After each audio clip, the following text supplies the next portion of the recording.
ओम नमः शिवाय। बोलिए बजरंग जी भगवान की, राम सिया जी की कथा कहते हैं दोस्तों। एक नगर में एक ब्राह्मण परिवार रहता था। उस परिवार में सिर्फ पंदी दुर्वेशे ही थी। वो अपना जीवन यापन जजमानों से मिलता दक्षिणा से करते थे। माता तो बचपन में चल बसी थी। पिता के सायात सर से उठ चुका था। सुबह खाना बना के खाते, फिर काम पर चली जाते थे। शाम को वापस आते थे, आराम भी नहीं करते थे, फिर आते ही खाना बनाने में जुट जाते थे। मोहल्ले वाला ने अपने उसके देख के बहुत आते खाना बनाने लगते, जुट जाते थे। मोहल्ले वाले ने अपने प्रयासों से पंडित जी के विवाह एक गरीब कन्या से करा दी। अब दुर्गेश खुश थी। अब उसे सुबह शाम बना हुआ भोजन खाना मिलता था। उसके पत्नी के नाम सवित्री थी। सवित्री गरीब घर की जरूर थी, लेकिन गृह कार्य में बहुत अच्छी थी। समाजित भी वृत्ति की थी। हनुमान जी के परम भक्ति थी। उसके व्यवहार से सभी पुरुष ही खुश थे। हर मंगलवार को व्रत किया करती थी। अब इधर पंडित जी के जीवन अच्छे से कट रहा था। उसका समय कुछ समय बाद सवित्री गर्भवती से हुई। सवित्री के जब प्रसव के समय आया तो पंडित जी अपने पड़ोसी के एक दाई को लेके आए। समय पर सवित्री ने एक सुंदर लड़का को जन्म दिया। अब इधर पंडित जी ने एक नए कपड़े में लपेट लिया और घर से निकल पड़ा। कुछ समय के बाद गंगा के तट पर गए, जा पहुँचे। दुर्गेश ने उस बच्चे के अपने दोनों हाथ में लेके गंगा जी में 3 डुबकी लगाई। फिर पंडित दुर्गेश ने उसके सीधी कान में कोई मंत्र जापा फूंक मारी और लड़के से दुर्गेश के बात होने लगी। पंडित जी ने उस बच्चे से पूछा, बताओ आपने मेरे कर्जदार हो कि मैं आपके कर्जदार हूँ? मैं कितना के कर्जदार हूँ? बच्चे ने कहा, मेरे 50 रुपये आपके ऊपर है, आपने दिए नहीं थे। आपके बच्चे भी आपके कर्ज नहीं चुकाया था। इतना सुन के पंडित जी दुर्गेश ने उसके 50 रुपये दिए। अब बोला, आपका मेरा हिसाब चुकता हो गई है। तब बच्चे ने कहा, हाँ हिसाब तो पूरा हुआ। ये बात सुन के दुर्गेश ने कोई मंत्र पढ़ा और उल्टे कान में फूंक मारी, उसके गंगा जी में प्रवाहित कर दिया। अपने घर चले आए। उसने अपनी पत्नी से सवित्री के ये कह के समझा दिया था कि उसका मेरा ऊपर कर्ज था, तभी उसके चुकता करके उसके आपस भेज दिया। मैं अगर ऐसा नहीं करती तो पता नहीं कब हमारे यहाँ से जाती। उस समय हमें बहुत दुख होता। अब सवित्री अपने पति दुर्गेश की बात से पूर्ण संतोष थी। जब सवित्री दोबारा से गर्भवती हुई तो समय पड़ने पर एक सुंदर सा पुत्र के जन्म दिया, तो दुर्गेश ने उसके साथ भी वही करना शुरू कर दिया। वो बच्चों के एक सफ़ेद कपड़े में लपेट के गंगा के धार घाट पर चल पड़ा। वहाँ पहुँच के गंगा में घुस गई और बच्चों के गंगा जल में 3 डुबकी लगाई। वो उसके सीधे कान में मंत्र पढ़ के फूंक मारी। बच्चे से बात की, पूछा, हाँ भाई, गंगा मैया के अंतर हम हैं और तुम मुझे बताओ, तुम्हारा कर्जदार हो कि तुम मेरा कर्जदार हो? कितने हो? तभी बच्चे ने कहा, आपका मेरा ऊपर 100 रुपया के कर्ज बकाया है। अब दुर्गेश ने उससे कहा, देखो भाई, हम गंगा जी में खड़े हैं, वचन देते हैं, हम आपको कर्ज से मुक्त करते हैं। मेरा आपका सभी हिसाब बराबर हो गया। उसने कहा, ठीक है, जब आप वचन दे रहे हैं तो ठीक है। इतना कह के दुर्गेश ने उसके उल्टे कान में फूंक मारी। बच्चे के उल्टे अवस्था में उसके गंगा जी में प्राइवेट ढाला दिया। ये सब करके वापस फिर अपने घर पहुंचा। पत्नी सवित्री से बोला, मुझे खाली हाथ देख के बच्चे के बारे में जानने की आपके बहुत इच्छा होगी, तो सुनो, उस पर हमारा 100 रुपया के कर्ज था, तो हमें उसके गंगा जी में वचन दे के उसके निर्मुक्त कर दिया। हम नहीं चाहता था कि आगे चल के वो मुझे तरपा के जाए। अब सवित्री ने पूछा, ऐसा कैसे? पंडित जी कहने लगा, जब से तुम मेरे घर में आई हो तुम्हें देखा है, पंचायत करके जो कुछ मिलता है तो उससे बचत नाम मात्र होती है, लेकिन होती तो है। सुबह हमारा 100 रुपये जल्दी चुका करके हमें रुला के चली जाता, लेकिन आज ही मैं आधी जीवन रोती रहती थी। जब हमें उसके नीर चुका के उसके भेजने वाली थी तो मुंह भी नहीं था, भेज दी। दुख ऐसा। पंडित जी की बात सुन के सवित्री ने चुप हो गई। उसके पास उस समय कुछ नहीं था, कोई बात जो कहने की। सवित्री के फिर दुख बहुत था। अपने दोनों किसी से अपन बात नहीं सुना सकती थी। अंदर अंदर घुटती बहुत थी, बहुत टूटती थी। अब पहले जैसा हंसमुख नहीं थी, उसका कमल सा चेहरा मुरझाने लगा था। एक दिन एक बुढ़िया ने, जो उसकी पड़ोसन थी, उसके कर्ज जानना चाहा। सावित्री ने, वो बहुत मानती थी बुढ़िया के, उस बुढ़िया के आग्रह के ठुकरा नहीं सकी, अपने आप विधि बता दी। बुढ़िया कहने लगी, देखो सावित्री, हमारा राजा बहुत दयालु है, वो सभी के सुनता है। कल तुम भी मेरे साथ चलना, आज राजा के सब बात बताना। तभी उस सावित्री कहा, ठीक है माँ जी, मैं चलूँगी। अगले दिन जब काम पर दुर्गेश जैसे गई, जैसे पड़ोसन बुढ़िया आ गई। चलो चलो साथ में सावित्री, मेरे साथ में। जब राजा के पास दरबार में गई, वहाँ पहुँचने के बाद राजा ने उसकी सारी बातें ध्यान से सुनी। बातें सुन के राजा ने उस बुढ़िया से कहा, अब ये जिम्मेदारी तुम्हारी है, आप ही जब इसके बच्चे होगे तब मुझे सूचना दे देना। और सावित्री से कहा, तुम भी भूल मत जाना, इस बुढ़िया की याद से मेरे पास जरूर भेजना। इसी आशा में दोनों अपने घर आ गए। सावित्री ने पड़ोसन बुढ़िया ने राजा से सिंहासन मिलने के बाद निश्चित हो गए थे। जब बुढ़िया तो पूरी तरह अस्थिर थी, लेकिन सावित्री अपने दोनों संतान के बारे में सोच सोच के सिहर जाती थी, जिसका मुंह भी नहीं अच्छी तरह से नहीं देखा था। पंडित जी दुर्गेश के कोई दुख ही नहीं था, वो जो कुछ कर रहा था अपने भविष्य के सोच के कर रहा था। दुर्गेश ने अपने असीम प्रेम से सावित्री को महान दुख से उबार दिया था। अब दोनों ने प्रेम के धारा बहने लगा था, और सावित्री फिर से हनुमान जी की पूजा अर्चना करती थी।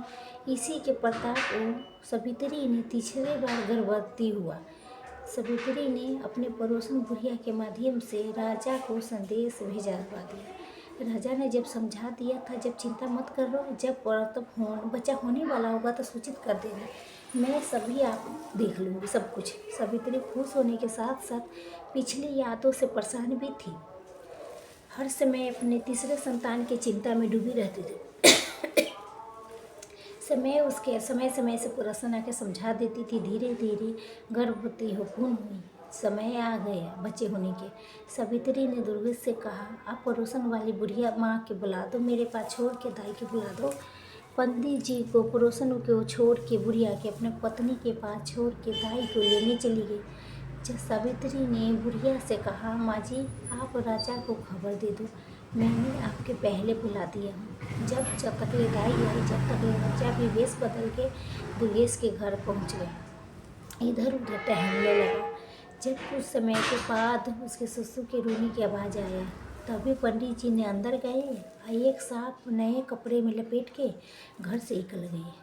जब राजा ने दुर्गेश के बाहर देखा जाते तो राजा जी ने पीछे पीछे उसको दूरी बना के चलने लगा। कुछ समय के बाद उस दुर्गेश गंगा के तट पर पहुंचा, बच्चों के लेके गंगा में घुस गया और कमर तक ले जल में जाके रुक गया।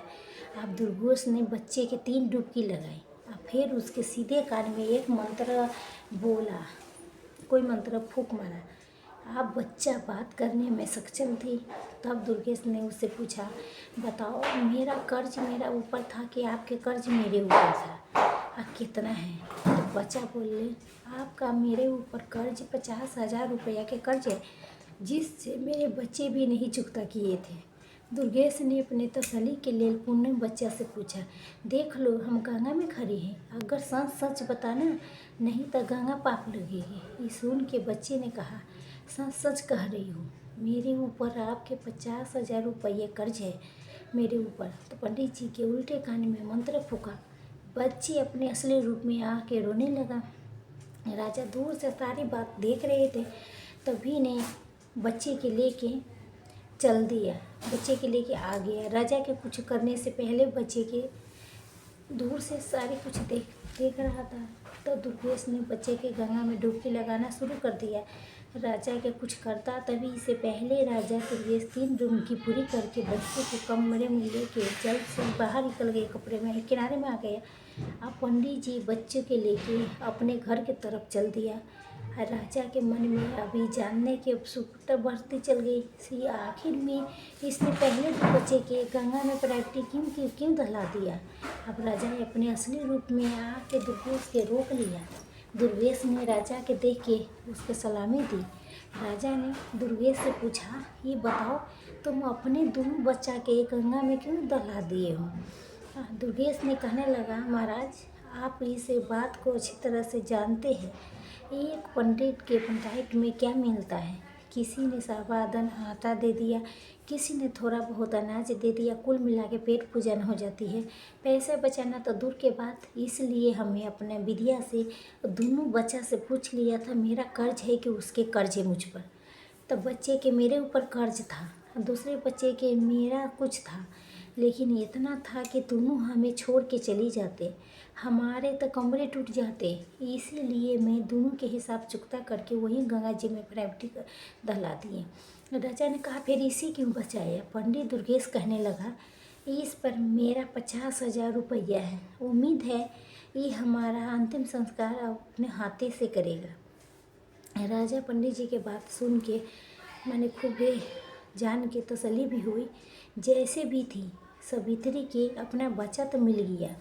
दुर्गेश अपने बच्चे के घर लेके घर पहुंची। इस देख के सावित्री मने मने राजा के साहब के धन्यवाद देने लगा। दुर्गेश ने अपने पत्नी के कहा, लो ये हमारा पूरा जीवन काट देगा, हमारा अंतिम संस्कार भी कर देगा। आप पंडित जी के घर में खुशियाँ मनाई जाने लगी। पंडित जी ने अपने संतान की सबसे भोज किया, फिर उसका नामकरण संस्कार किया। जलमकरण नतरे के स्वरूप से उसके नाम के प्रथम अक्षर च से था। अब बच्चे के नाम चंद्रदेव रखा गया। मेष राशि आती राशि भी इस जाति के कुंडली बहुत भाग्यशाली कुंडली थी। उसके भाग रेखा बहुत प्रबल थे। उसके जीवन में धन बनाओ तो दुख था ही नहीं। चंद्रदेव के जन्म देने के पंडित जी के अच्छे दिन शुरू हो गए थे। जन्मदिन पर पहले पंडित जी के पालन पोषण के लिए काफ़ी दिक्कत होता था, अब उनका गुजारा अच्छे से होने लगा। उसके पंचायत अच्छे से चलने लगे, दान पुण्य को ज़्यादा मिलने लगा। चंद्रदेव भी धीरे धीरे चंद्रकला के दिन गुना रात चौगुना बढ़ने लगा। 5 वर्ष के होने पर भी एक संस्कृत स्कूल में दाखिला कर दिया। चंद्रदेव ने पढ़ने में बहुत तेज था। पंडित जी शाम के समय अपना 1 घंटा बेटे की जुस्ती सिखाती थी। वो बेटे ने चंद्र के बुद्धि बहुत जो मंत्र बताते थे वो एक ही बेर में सीख लेते थे। उसके बाएं हाथ के खेल था। मैंने बहुत अच्छा था बच्चा पढ़ने लिखने में। पिता रूप से जो ऋषि में पूरी में अच्छा अधिक पढ़ लिख लिया था। प्रथमा करने तक एक अच्छा नियम बन चुका था। 14 वर्ष की उम्र में भी वह 18 के लगता था। पंडित जी या पंडित जी की पत्नी दोनों अपने पुत्रों के इस तरह के बढ़ता हुआ देख के मने मने भगवान के शुक्रिया अदा करती थी। सावित्री अपने पुत्रों के निहारती और भगवान को धन्यवाद करने लगा। हनुमान जी के धन्यवाद देते, राजा के भी धन्यवाद करते थे। उसके ये पता भी नहीं था कि वो राजा के कोई योगदान नहीं है। अब चंद्रदेव ने प्रतिमा के दिन आगे की शिक्षा के लिए अपने माता पिता के मना कर दिया। उसे माँ से कहा, माँ मैं अब पिताजी के काम में हाथ बटाऊंगी। माँ ने कहा, नहीं बेटा अभी तेरा उम्र क्या है, खेलो खाओ, आगे दुनियादारी की समझने की कोशिश करो, ये काम तो सारी उम्र तुझे करना है। इस पर चंद्रदेव ने कहा, माँ जब मुझे पंडिताई करना ही है तो बाद में क्यों, अभी से क्यों नहीं? जब विद्या तो कोई भी हो उसका जितना ऊपर करेंगे उतना ही बढ़ोतरी होगी। कल पूर्णिमा के दिन है, मैं भी कल से काम पर जाऊंगा। आप पंडित जी के मने मने खूबे खुश होने लगी थी। चलो आप उसके घर में दूध कमाने वाले जो हो गए थे, थोड़ा पैसा इकट्ठा करके हम अपने बेटे के विवाह भी कर दूंगी, मज़े से उसके दुनिया में रंग जाऊंगी। मने में ऐसा विचार करते हुए सो गई। चलो जल्दी सुबह खाना भी बना दूंगी, सुबह उठ के दोनों काम पर जाएंगे कल। पंडित को रात में नींद नहीं आई, सोचने में करवट बदलते परेशान हो गई। सुबह जल्दी उठ के जग के रसोई के पूरे काम करके स्नान धानी करके हनुमान जी के पूजा करने के बाद खाना बना दिया और निस्ते होके चारपाई पर लेट गई। वो सारी रात कुछ सो नहीं पाया था, तो जिस चिंता के साथ वो लेटी थी उसी जल्दी नींद आ गए थे। सुबह पंडित जी जब उठा, अपने समय पर उठा तो उसके देखा था श्रीमती जी सो रही है, तो किसी हनुमान की चिंता में डूब गई। सबसे पहले उसके जगा के पूछा, अये भगवान तुम्हें तबीयत ठीक है ना? कहते हुए उसके माथों के छू के देखा तो सावित्री ने उसके कहा, मेरी तबीयत बिल्कुल ठीक है, थोड़ा जल्दी उठ गई थी तो उस काम धंधा करके मैं लेट गई और नींद आ गई। आप अपने नित्य कर्म करो, खाना तैयार है। इतने में चंद्रदेव भी जा गया, नित्य कर्म करने लगा। नित्य कर्म करके वो दोनों तैयार होके आ गए। सावित्री ने दोनों के आसन लगा के उसके खाना परोसा। दोनों ने खाना खाया। दोपहर के खाना साथ में लेके अपने काम पर निकल गए। चंद्रदेव के पहला दिन था। उसके कोई भी जजमान ऐसा नहीं मिला कि उसकी सेवा में उसके ले सके। धीरे धीरे शाम होने के आई। चंद्रदेव उदास मन से घर के लिए रवाना हुआ। थकी कदमों से घर के तरफ आ ही रही थी, तभी उसके अचानक एक गरम गरम पानी के कुछ बूंदे गिरी। उसने अपनी नज़र ऊपर उठाया तो देखा एक बहुत सुंदर स्त्री अपनी आँखों में आंसू बहा रही थी। उसके आँखों के आंसू की बूंद चंद्रदेव के ऊपर गिरी थी। चंद्रदेव रुक गया। उसे पूछने लगा, हे बहन, आपके क्या दुख है, मुझे बताओ, हो सकता है मैं आपके दुख मदद कर सकती हूँ। ऊपर से स्त्री ने देखा, एक नौजवान लड़का तिलक छापे राम राम के पिता पर डालने खड़ा है। बहुत बड़ा पंडित लग रहा है। अब उसके देख के ऐसा लग रहा था कि मानो अभी अभी काशी से आ रहा है। उस स्त्री ने कहा, अरे तेरे जैसे कितने आए, किसने थक के चला गया, मेरा तो विश्वास से उठ गई है। मैं दूंगी पंडित जी के, तुम्हारा नहीं विश्वास करेंगे। तो चंद्रदेव बहुत दुखी हुआ। वो बोले, मन में विचार किया, मैं इस महिला से कुछ भी न मिलने पर भी इसके परेशानी के कारण जानूंगी, इसका समाधान जरूर कहूँगी, सही करूँगी। उधर से महिला ने कहा, मैं तुम्हें कोई पैसा दक्षिणा देने वाली नहीं हूँ। चंद्रदेव ने कहा, माता जी नीचे तो आ जाओ, अपना हाथ दिखाओ, आप बताओ समस्या क्या है। स्त्री नीचे आई, कहने लगा, देखो मैं पहले से तुम्हें बता देती हूँ, मैं तुम्हें कोई दान दक्षिणा नहीं देने वाली हूँ। बाद में तुम दक्षिणा के नाम पर मुझे ठगना चाहोगे तो मैं नहीं दूंगी। तो चंद्रदेव कहते, बहन मैं कोई धूनी नहीं हूँ, मैं यही शहर के पंडित जी के बेटा हूँ, पुत्र दुरेश जी के। मेरा नाम चंद्रदेव है। मैं एक ज्योतिष हूँ, इसी मोहल्ले में रहता हूँ। हाँ, दूसरी बात, हम आपका रोना देख के दुखी हुआ हूँ, इसीलिए पूछ लिया हूँ। आपकी मर्जी है, आप जानना चाहती हो कि नहीं चाहती हो। तो स्त्री कहने लगा, ठीक है, तुम जो भी कहो, इतना समझ लो, तुम्हें पैसा देने वाली नहीं हो। चंद्रदेव कहने लगा, ठीक है, पैसे मांग कहाँ रही हो। स्त्री बोली, अगर तुम्हारी बात सही निकली तो तुम्हारे घर पर दक्षिणा भिजवा दूंगी, ऐसे कहा था।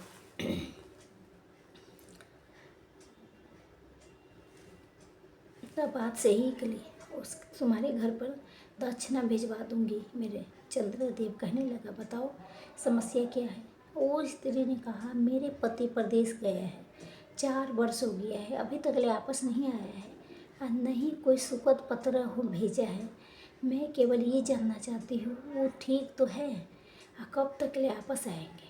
चंद्रदेव ने कहा, आपने 2 प्रश्न पूछे, दोनों में आप किस के बारे में पहले जानना चाहते हो।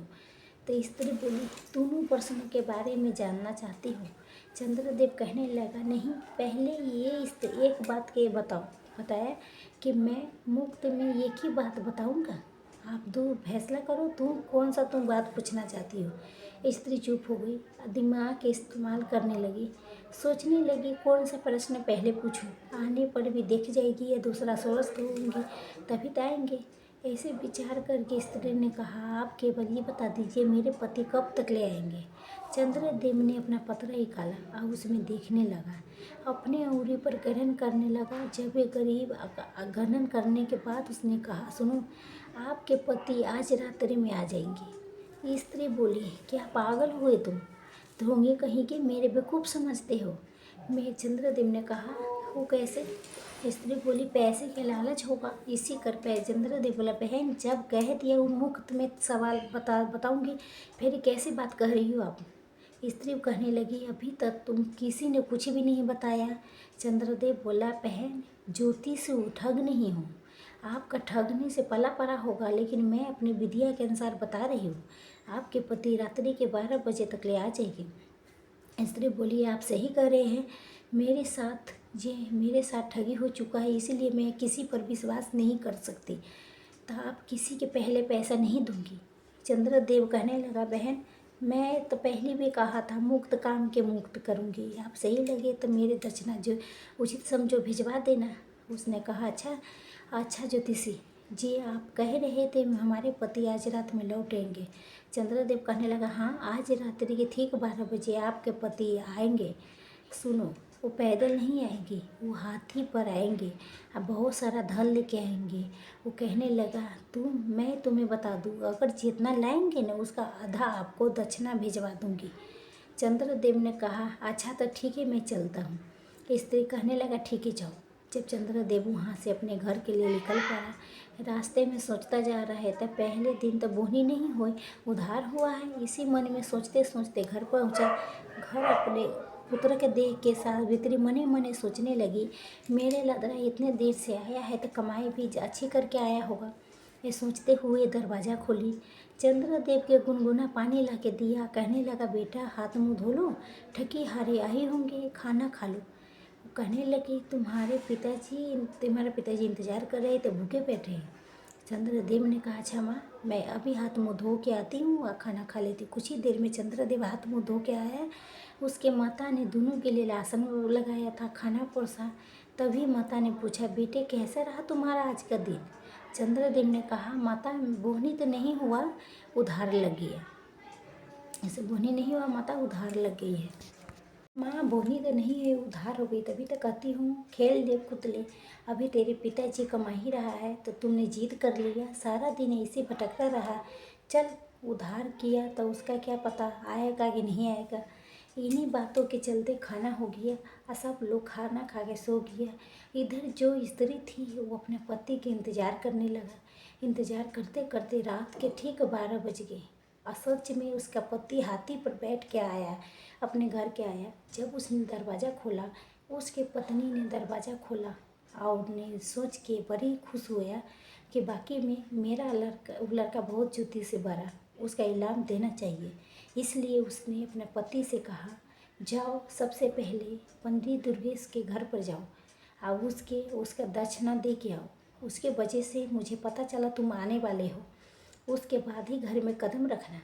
अब वो आदमी का बहुत समझाता है अपने पत्नी के, भगवान पहले घर में तो आने दो, नहीं पहले उसके आप जब तक ले उसके दक्षिणा नहीं दे के आएंगे जब तक ले घर में कदम मत रखिएगा। आप वो उठाई करके पंडित जी दुर्गेश के घर पर चला गया। दुर्गेश के घर पर जाने से तो उसके घर माँ बोला उधार किया तो पता ना आया कि नहीं आया, तो इसी के बात के चक्कर में खाना हो गया, सब लोग सो गए खा के। इधर जो स्त्री थी उसके अपने पति के इंतज़ार करने लगा। उसका इंतज़ार करते करते रात के ठीक 12 बज गए और सच में उसका पति हाथी पर बैठ के अपने घर आ गया। उसने दरवाजे खुलवाया, उसके पत्नी ने दरवाज़ा खोला। आप उसकी सोच के बहुत खुश हुआ कि बाकी में लड़का बहुत ज्योतिष होगी, बहुत बड़ा इनाम देना चाहिए। इसलिए उसके अपने पति से कहा जाओ सबसे पहले ना पंडित दुर्गेश के घर जाओ और उसके दक्षिणा दो, इनाम दो, उसी से बचे कि मुझे पता चला तुम आने वाले हो, उसके बाद ही घर में कदम रखना। वो आदमी बहुत समझाता है, भगवान पहले घर में तो आने दो, नहीं पहले आप जब तक ले उसके दक्षिणा दे के नहीं आएंगे जब तक ले घर में कदम मत रखिएगा। आप वो ठीक है कह के पंडित दुर्गेश के घर चला गया। वहाँ आधी रात में दरवाज़ा खुलवाया। पंडित को एक थाली सोना चांदी जेवर दे के कहा पंडित राय ये तुम्हारा बेटे के दक्षिणा है, तुम्हारा बेटे ने भविष्यवाणी किए थे, उसी से प्रसन्न होकर मेरी स्त्री ने भिजवाया है। देख के अपने घर चला गया। पंचायत ने इतना सारा सोना चांदी दे के बहुत खुश हुई। अब रात को अंदर जाके दलिया से ढक के मनी मनी सोचने लगा, पंडित जी ने तो बस ऐसे ही कुछ नहीं किया, मेरे बेटे एक ही दिन में घर भर दिया। अभी कह के सो गई। जब सुबह हुई तब पंडित जी ने दुर्गेश अपना नित नेम से उठ के देखने लगी, पंचायत अभी तक ले सो ही रह रही है। उन्होंने कहा पंचायत आप क्या हो गया से उठे नहीं हो, सो ही रही हो। इतना सुनते ही पंडिताई की तेवर चढ़ गया। बोली बहुत जला कमा के लाते हो ना, मेरा बेटा तो कल पहली बार इतना लाया है कि पूरा घर भर गया। पंडित जी ये बात सुन के चौंक गया। अब बोले पंडित तुम क्या बात करते हो, पंडित नायक ने कहा, हाँ सही कहता हूँ, तुम्हारे पुत्र ने कल जो उधारी किया था ना, उसे रात में ही जजमान पहुँचा दिया। ये देखो, एक परात भर मुद्राएं हैं। ये देख के पंडित जी ने कहा, अपना सर पर हाथ धर के कहा, तुरंत जमीन पर बैठ गए। ये कहता है भगवान, रोने बिलखने लगे। पंडित देख के कहता है, तुम पंडित जी ने कहा, ए भगवान, तू पहले घर के अंदर जाके देख, तेरा पुत्र जीवित है कि नहीं। पंडित आंखें निकाल के जब देखने गई तो भागी भागी घर के अंदर गए तो उसके देखा उसके पुत्र मोरा पड़ा था और जोर जोर से रोने लगा था। फिर ये देख पंडित जी ने कहा, पंडित तुम्हें कहा था ना पूर्व जन्म में कि उसके अपने सभी कर्जों के चुका के हमसे मुक्ति पा रहे हैं, इसीलिए तो वो हम कमाना देना नहीं चाहते थे। तो अब तुम हनुमान जी की पूजा करो, आप वही तुम्हारा बेड़ा पार करेगा, पुत्र के वापस लाएगा। ये सुन के पंडित ने बिना अन्न पानी त्यागते 1 हफ्ते तक उपवास करती रह गई। जब हफ्ता पूरा हुआ तो मतलब वो एकदम कमज़ोर हो गया। हनुमान जी बहुत प्रसन्न हो गए। अब बोले, जे मैंने ब्राह्मणी के दर्शन नहीं दूंगी तो सभी भक्तों के विश्वास मुझसे उठ जाएगी। ये सोच के हनुमान जी महाराज पंडित के घर उसके कुटिया में प्रकट हो गई। अब बोले, पंडित तुमने मंगलवार के व्रत करके मुझे बड़ा खुश किया हो। तुम लगातार हर मंगलवार के व्रत नियम से करती आई हो। मांगो, तुम्हें क्या चाहिए। पंडित ने कहा, न मुझे सोना चाहिए, न मुझे अन्न न धन चाहिए, मुझे मेरा पुत्र चाहिए। हनुमान जी ने कहा, उसके भाग में जो लिखा था वही हुआ है। पंडित ने कहा, पहले ही 2 पुत्र चले गए हैं। पंडित जी ने मुझे उसके आंख भर देखने भी नहीं दिया, इसलिए मैं चाहता हूँ आप इस पुत्रों को मुझे वापस कर दें। पर तो देखिए दोस्तों, इस पंडित के कठिन तपस्या से प्रगंस होके हनुमान जी ने माने आशीर्वाद दे दिया। पंडित जरा कमरे के अंदर तो जाके तो देख, तुम्हारा पुत्र तुम्हें बुला रहा है।